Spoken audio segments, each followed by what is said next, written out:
What's up? What's up? What's up? Freedom Tech. Happy weekend to everybody.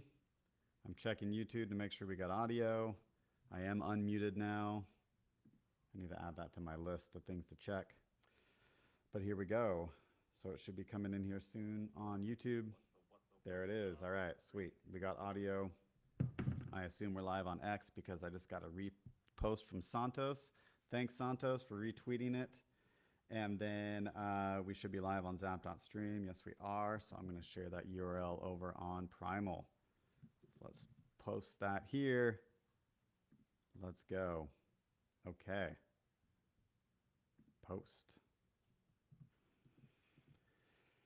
Post Malone. How's everybody doing? How you feeling this weekend? I know it's Friday morning for some people. Other people, Friday is ending. So it's the weekend. I am on the road this week. We have a few streamers in here already. Welcome, everybody. Got the chat open so I can monitor the situation. I hope that my internet is good because I'm at a hotel right now. So you never know what the internet's going to be like. So I turned on the quality of the video. I might be a little choppy, a little grainy. So my apologies, but hey, it's better than nothing. And then this might be a shorter stream because I got stuff to do. I'm here with my amazing wife and here with some friends, and we're going to go out and enjoy the day. So I've got to make this short. But I'm in a cool hotel room with some sweet wood paneling on the wall behind me. I wish I could show you the view in front of me because it's way better than this wooden wall, but I couldn't get it to work. But beautiful sunny day here. Got lots of people outside. Got beautiful landscape, ocean water, boats going by, all sorts of great stuff. Okay, and as you can tell from other streams, I've gotten quite a bit of sun, which is actually the topic about today's stream. So now that we've given people a few minutes to join and verified that I'm not on mute anymore, let's go ahead and talk about the topic of the day. And again, probably going to make this a little bit shorter. So let me go ahead and bust open screen share. First, I got to turn off my notifications because I'm doing this all from my laptop. Don't have a second screen today to operate, so I don't want all of my notifications flying by on the screen, you know what I mean? Okay.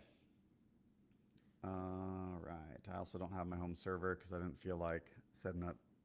I mean, I have VPN. I could VPN into it, but with my internet being the way it is, I didn't want to like risk doing both at the same time. So let me look over. I probably won't see the zap.stream chat, unfortunately.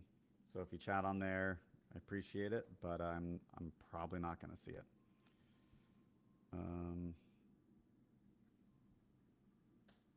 Looking at zap.stream. Oh yeah, we are still live. Okay. Got 9 viewers over there. Sweet. Hello to the Primal Noster users over on zap.stream.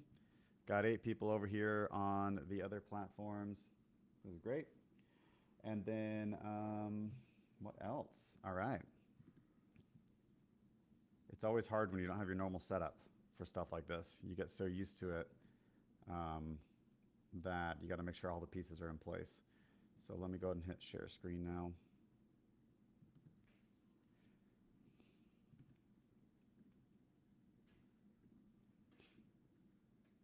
I'm going to do that scary thing where I share the entire screen. Should I? I don't know. Entire screen. Okay. Got the entire screen going. And I'm going to share. This is my Orion browser. This is where I like to do a lot of my stuff. And here we go. All right. So first, we're talking about the daylight computer today. I'm actually going to try a 2-camera situation with this week, where I'm actually going to try and switch cameras and show you the daylight computer from my phone camera, filming it that way. So maybe let's actually jump into that first. I should have thought of that before I hit go. Stop screen sharing. Let's change cameras to my phone. There we go. All right. This is the daylight computer. What's up? So this is, if you aren't familiar with it, it's kind of like a lot of people compare it to the Kindle e-ink tablets. It's not exactly e-ink, but it is a full tablet computer. It runs Android OS, so it can install Android apps on it. You can sideload. It is a Googled device, which some people don't like, but we're going to get into that because there's more than meets the eye with that. They're working on a Linux installation that you can flash onto it, so you don't have to have a Google device if you don't want to, making it full-on great freedom tech. There are a bunch of buttons here that actually don't do anything yet. Like this orange button doesn't do anything yet. This orange button on top doesn't do anything yet, but they're working on it. I guess they're future-proofing for new stuff they want to bring, but these are just volume buttons here on the side, and then you've got your power button here on top. It's got a couple microphones. It's got speaker grills on the bottom, USB-C to make it easy. I got a bunch of sand in it when I was using it, when I was taking my photo for this podcast, for this stream. But I was able to get the sand out, no problem. You can see my USB port is nice and clean now. But why this device, right? You might notice it has like an amber glow to it, and that is intentional. I have that turned on right now. One of the biggest things about this device is that it is the first, they claim it to be the first hardware device that does not emit blue light if you don't want it to, at the hardware level. So a lot of our devices have the setting where you can like turn on night mode and you can try and get rid of some of the blue light. Like Apple calls it night shift, for example. But when they've measured the actual colors temperature coming from the screen, there still is quite a bit of blue light coming out of the screen. And we're going to get into that here, is like why that even matters. But this one, they went to the hardware level and actually made it so that you can change the settings to physically not create any blue light off of the screen. And I'll show you how to do that here. So when I just swipe down from the top, I can drag this little like fire thing here. Sorry, I'm like so shaky here. If I drag that all the way over, this is like a normal device screen. See how the color temperature changed? So now it's kind of, whoa, my phone's being weird. The color temperature changed. Now it's more of the traditional color that you would see on a Kindle or on a regular device that's black and white. I can also change the brightness, obviously, right? You can do that. But I like, and you can adjust. I honestly like just keeping it all the way down, because if I'm going to be using this device to help remove the amount of blue light in my life, then I'm just going to turn it all the way down. And I've gotten quite used to it. At first, I was like, whoa, this is very amber. But after using it just for a very short time, I've gotten used to it. And I don't really notice it as much anymore. So that is the device. We're going to go over, I'm going to switch back to my screen now and kind of show you some of the reasons why I think this is important. So switch back to this, get off of my shaky cam. There we go. And then let me share my screen again. Share entire screen. Boom, boom. Okay, I promise this is going to be shorter. I'll say I promise my wife is going to be shorter. So let's do this. Why do we care about this light stuff? I'm sure a lot of people listening right now, this is probably not news to you, but the light that we consume in our lives has an effect on us. We're learning a lot in recent times, but also over the decades. A lot of studies have happened about the different color temperatures of light and the hours that we have light, right? If you think about humans throughout history, we grew up and we lived based off the sun rising and the sun setting. And then and our sleep patterns all revolved around that. Our whole day revolved around that. Then we invented fire, and we can now have fire and have a little bit later evenings, right? But fire still gave off more a red kind of amber color to it. And so we evolved with that. Then we invented the light bulb and electricity, same time, and suddenly we could have daytime at nighttime and stay up later. And there are a lot of knock-on effects from that, right? So I quickly tossed this into Maple just to say, like, give me a short bullet point on the pros and cons of sunlight, artificial light at night from light bulbs and our device screens, and the effect on human health. So DeepSeek thought for 25 seconds. It gave me some pros and cons. this everything with AI, you've got to like verify, and some of it is when you have science that's still being researched. AI is not going to be 100% correct because there are new things being discovered, as well as if you are someone who wants to look at more decentralized science and decentralized medicine, where you look at studies that are coming from anywhere in the world, then AI might not have the right answer for you, because AI tends to look at what is the general consensus of things. But let me read this to you, because in my studies so far, a lot of this passes the smell test, some of it doesn't, but it'll give us a good primer here. So sunlight, some of the pros and cons of sunlight, right? Vitamin D production, essential for bone health through skin exposure. Mood improvement, it reduces depression and enhances well-being. And then your circadian regulation, it helps maintain natural sleep and wake cycles. The cons are skin damage, prolonged exposure, increased risk of sunburn and skin cancer, eye damage, potential risk of cataracts from UV exposure. The last one, the eye damage one, I'm seeing a lot of people challenging that. Obviously, don't look directly at sunlight. Maybe that's what it's talking about. But being out in the sun without sunglasses, do research on sunglasses. Years and years ago, I've really never liked sunglasses, but probably 10, 15 years ago, I realized they were just giving me headaches. And I felt better when I wasn't wearing them outside. In fact, I told an eye doctor one time that my head feels better if I glance up at the sun for like a second.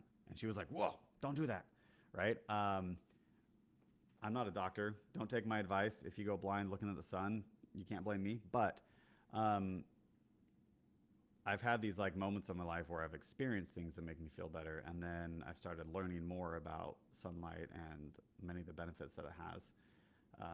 So sometimes we just got to pay attention to our bodies, but then also do research. So circadian regulation is a huge one, right? We talked about the sun coming up, sun going down, and the importance on our lives. And if you think about staying up later at night and messing with your sleep schedule, and just all of the crazy things, knock-on effects that can have in your overall health and well-being. I know that nutrition is a big topic right now, especially in the United States with the whole MAHA movement and trying to remove some of the toxins and poisons and fake foods that we eat and the effect it has on our body. I definitely think that those are important. But I also, from things that I'm learning and from my own experience, I think that one of the biggest culprits to all of this is the light that we have in our lives and the light exposure that we have, specifically at night after the sun goes down, and keeping us awake longer. And then we get, not only do we get shorter sleep, but we get less sleep. So it's lower quality sleep. And I think that's even more important. But then there's also just the like radio waves. We have more radio waves going on around us, and being emitted from our Wi-Fi, from our technology, as well as from the lights and the different color temperature lights that we get. There's all sorts of stuff working together. So we constantly look at these charts of the rise in obesity and the rise in chronic illness and chronic pain. And there are correlations to be made to the quality of our food, and there are also very strong correlations to be made to the rise in electricity and artificial lights in our lives. So I'm just trying to give you some primers here of things that you can go study on your own. We're here to look at freedom technology, right? What greater freedom technology do we have than sunlight? Why are we talking about the daylight computer? Well, they named themselves after sunlight because this is being hailed as the device that can support your well-being, can support your sleep, your overall health, all that. I want to quickly glance down here at artificial light, because let's look at that real quick, right? The pros are nighttime activities. It enables activities after dark, okay? So we can party at night. Other stuff too. Safety, improves visibility and reduces accidents. Yeah, sure. Adjustability, can be tailored in brightness and color for different needs. So those are the pros that it came up with, right? The pros for sunlight was like better bone health, mood improvement, and better sleep. And down here for artificial light, it's like you can stay up later and you can adjust the brightness. The cons: circadian disruption interferes with natural sleep and wake cycles. Sleep disorders may lead to insomnia or other sleep issues. Health concerns: possible links to obesity, diabetes, and cardiovascular issues. Should we just stop the stream right there? Like, wow. Okay. And device screens are the pros are communication and access, facilitates interaction and information sharing. So we use these to share information like we're doing right now. You're watching me on a screen or you're listening to me being shared on a device. Nighttime tasks: allows activities without needing bright lights. So you can stay up and work late in your dark room when your significant other is asleep next to you. That's one of the pros of device screens. They only shared 2. Cons: blue light exposure suppresses melatonin, affecting sleep quality. Cons: eye strain. Prolonged screen time can cause discomfort and vision blurriness. Sleep interference may lead to chronic sleep deprivation and health-related risks. Okay, so I just want to point out this is just AI. This is not gospel. This is not the source of truth, but I felt like I gave it a fairly unbiased prompt, right? Give me short bullet points on the pros and cons of sunlight, artificial light at night from light bulbs, and our device screens, and human health. And that's what it gave us. That basically the pros for artificial light and device screens were mostly related to like how do we help humans stay up later at night. And then the cons were like, oh yeah, kind of like really bad health problems could result from that. And for sunlight, the pros were it's going to make you feel better. It's going to have really good benefits to your health. And the cons were increased exposure could increase things like sunburn and skin cancer and potential eye damage, right? But those I feel like could be mitigated. I am biased right now in the way that I am reading these, but I think it's fairly objective that limiting your amount of artificial light, especially at night, and then getting more measured exposure to the outdoors and sunlight can have big benefits to your health overall and to your well-being. So I'm not a doctor. I would recommend that you look into these things more because it sure seems like one of the easiest things that you can do to increase your well-being overall is to get outside more. Get some sunlight every day. I'm not saying go sit in the sun for 8 hours a day, but get some sunlight exposure, even like 15 minutes. And they say even if you have like, even if there's clouds in the sky, there's still some UV coming through. If it's cold outside and you're wearing long sleeve and pants, but the sun is out, the sun is still getting through those in some amount that can give you benefit. So just get outside more. A lot of benefit to it. And then at night, try to darken your home more. I get that it's very difficult for us just to revert back to 1000 BC, where once the sun goes down, we just turn off all electricity in our house. So I'm going to be a realist instead and say just reduce your lights. Try to make your house darker. You don't need all of the lights on constantly. If you're not in that room anymore, turn it off. I used to be someone who, once the sun went down, I wanted all the lights on because I wanted to still feel alive and feel like, the day was still going. But as I've learned about this, I've started doing the opposite. And I will tell you that I fall asleep very quickly at night and I wake up very easily in the morning.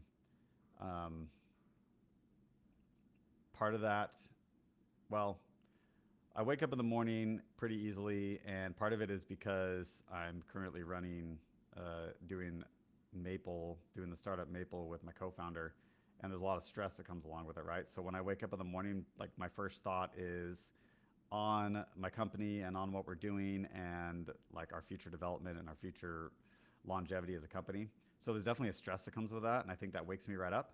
However, at night, that stress could keep me up, but it doesn't. I fall asleep almost immediately once we decide, okay, let's go to sleep.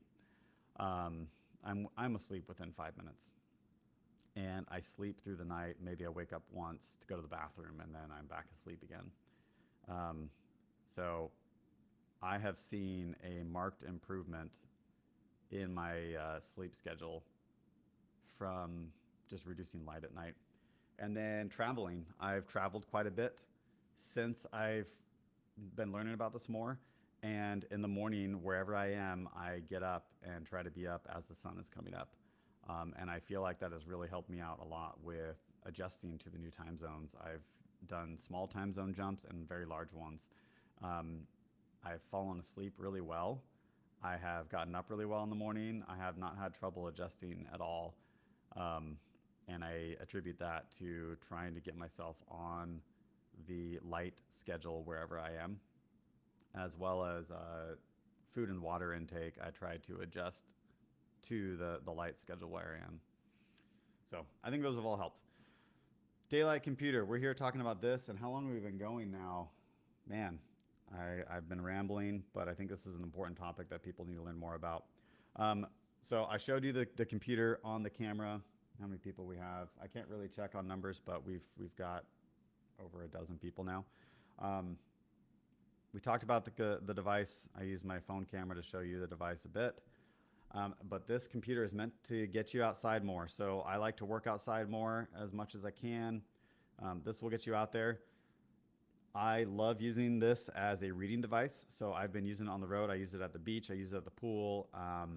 I just use it out on the patio, and it can sit in the sun. If you try to put your phone out in the sun or an iPad or something, after about, I don't know, half hour of direct sunlight exposure, it's going to turn off and say that it's too hot and it needs to be taken out of the sun. You're also like damaging your device when you do that. This computer is the opposite. It's made to be out in the sun. And so I will leave it sitting there on a chair in the sun for over an hour. And when I come back to it, it is not hot to the touch. I can turn it on and read no problem, or access work stuff on there no problem.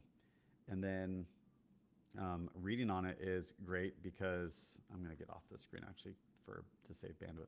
Reading on is great because I can read directly in the sunlight and there's no glare. The screen is like this really cool etched screen that does not have a glare to it. And then I can adjust the color temperature as I need to in order to read directly in the sunlight. So it's awesome. Here's the Freedom Tech portion of the Daylight computer. So if you don't want to have a Googled device, this is Googled Android. They're working on getting a Linux installation that you can flash onto the DC-1, which is the Daylight Computer 1. There are a lot of hints that maybe a phone is in the works. I would love for them to make a phone. A lot of people want them to. Nothing's been officially announced, but I have to imagine it's in the works based off of just a lot of rumblings I'm seeing. But there's a hacker community. This is the wiki. They also have a Discord you can join. So you can join the Discord here, as well as they have a GitHub, right? Let's go look at their GitLab installation. So they're not on GitHub, even though they use the GitHub logo here. It's actually GitLab. So they must have switched over. But yeah, they're doing their own version of Linux that they can flash onto it. So if you want to go be a participant in that, go do it. They have like, let's see. So on their Twitter, they had like a hangout on Discord back in January where you could go and do like a live activity where they're hanging out together. But they're on there all the time. So go chat with people on there if you want to. But I think it's really cool that they're working on that. So I'm probably going to end the stream here. There was a shout out that I wanted to do from last week's episode.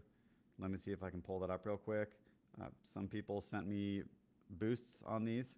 And a boost is something where with Podcasting 2.0, you can go on to the Fountain app or another podcasting app that does Podcasting 2.0. And you can actually like send a tip, send a zap, send a boost, whatever you want to call it. Send a little bit of money over to the person doing the podcast. And you can attach a comment to it, or you don't have to. But you can basically say, hey, I liked your episode. Here's a little bit of money. And you can also do it where you stream money to them. So as you're listening, you're sending like a fraction of a penny every minute that you listen, or 1 penny per minute that you're listening, something like that. I personally do that to support the shows that I like listening to. But I want to read the boosts that came in. So let me see if I can find this really quick so I can read that. I should have had this prepared, but again, I'm on a trip. So my preparation is not as high quality as it usually is, which is not very high quality. All right, so this one is from Owen, sent 121 sats, which is Bitcoin. One thing I found was missing when I tested organic maps, which is what we talked about last week, was multiple route choices when you navigate, a feature I am keen on. There's a feature request open in GitHub as far as I know, but it isn't yet to be added. So when you're doing, we talked about organic maps, which is based on the OpenStreetMap project, trying to get away from using things like Google and other map services. So Owen is saying that when you search, it just gives you one path instead of showing you multiple paths that you can choose from. Somebody else pointed out during the live stream that there is not live traffic, like car traffic analysis either inside organic maps. And then another person pointed out that organic maps is undergoing some drama right now from a project standpoint, where they actually forked off of another project. That's how organic maps was born. But now there's some drama around whether it should become a nonprofit, because it's currently a corporation, and there might be some kind of money. There's been accusations of money embezzlement or something like that. I don't know if any of that's true, but I just wanted to call that out, that there are some accusations being thrown around out there about it. So you can look into it if you care.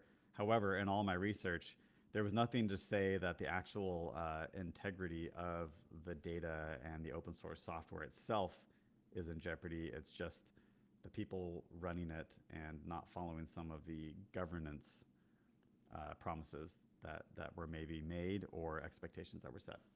So that's a follow-up from last week. All right, thanks for joining the stream today and this weekend.